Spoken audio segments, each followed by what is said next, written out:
Good evening friends. ഞാനിവിടെ നിങ്ങളുമായി പങ്കുവയ്ക്കുന്നത് ഓടിക്കൊണ്ടിരിക്കുന്ന കപ്പലിൽ നിന്നും ഓടിക്കൊണ്ടിരിക്കുന്ന ബോട്ടിലേക്ക് ഒരു പൈലറ്റ് ഇറങ്ങുന്ന രീതിയാണ്. പൈലറ്റ് എന്ന് പറയുന്നത് ഒരു വിളിപ്പേരാണ്. ഉൾക്കടലിൽ നിന്നും കപ്പലുകൾ തീർത്തടുപ്പിക്കാൻ വേണ്ടി സഹായിക്കുന്ന കപ്പിത്താൻ്റെ പേരാണ് പൈലറ്റ്. പൈലറ്റ് വരുന്നത് പ്രത്യേക ബോട്ടുകളിലായിരിക്കും. ആ ബോട്ടിൻ്റെ മുകളിൽ പ്രത്യേകം എഴുതിയിട്ടുണ്ടാവും ഇത് പൈലറ്റ്. ഓക്കെ, അതിന് പകലിൽ പ്രത്യേക കൊടിയും രാത്രിയിൽ പ്രത്യേക ലൈറ്റ് സിഗ്നലും ഉണ്ടാവും. നിങ്ങൾക്ക് കൂടുതൽ കര, നാവിക, വ്യോമ, ജീവിത, യാത്രാനുഭവ കഥകൾ കാണുവാനും കേൾക്കുവാനും അറൗണ്ട് ദി ഗ്ലോബ് എന്ന യൂട്യൂബ് ചാനൽ സബ്സ്ക്രൈബ് ചെയ്യുക. Thank you for watching. See you again. Good evening friends. ഞാനിവിടെ നിങ്ങളുമായി പങ്കുവയ്ക്കുന്നത് ഓടിക്കൊണ്ടിരിക്കുന്ന കപ്പലിൽ നിന്നും ഓടിക്കൊണ്ടിരിക്കുന്ന ബോട്ടിലേക്ക് ഒരു പൈലറ്റ് ഇറങ്ങുന്ന രീതിയാണ്. പൈലറ്റ് എന്ന് പറയുന്നത് ഒരു വിളിപ്പേരാണ്.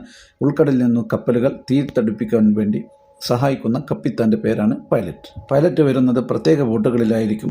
ആ ബോട്ടിൻ്റെ മുകളിൽ പ്രത്യേകം എഴുതിയിട്ടുണ്ടാവും ഇത് പൈലറ്റ്. ഓക്കെ, അതിന് പകലിൽ പ്രത്യേക കൊടിയും രാത്രിയിൽ പ്രത്യേക ലൈറ്റ് സിഗ്നലും ഉണ്ടാവും. നിങ്ങൾക്ക് കൂടുതൽ കര, നാവിക, വ്യോമ, ജീവിത, യാത്രാനുഭവ കഥകൾ കാണുവാനും കേൾക്കുവാനും അറൗണ്ട് ദി ഗ്ലോബ് എന്ന യൂട്യൂബ് ചാനൽ സബ്സ്ക്രൈബ് ചെയ്യുക. Thank you for watching. See you again.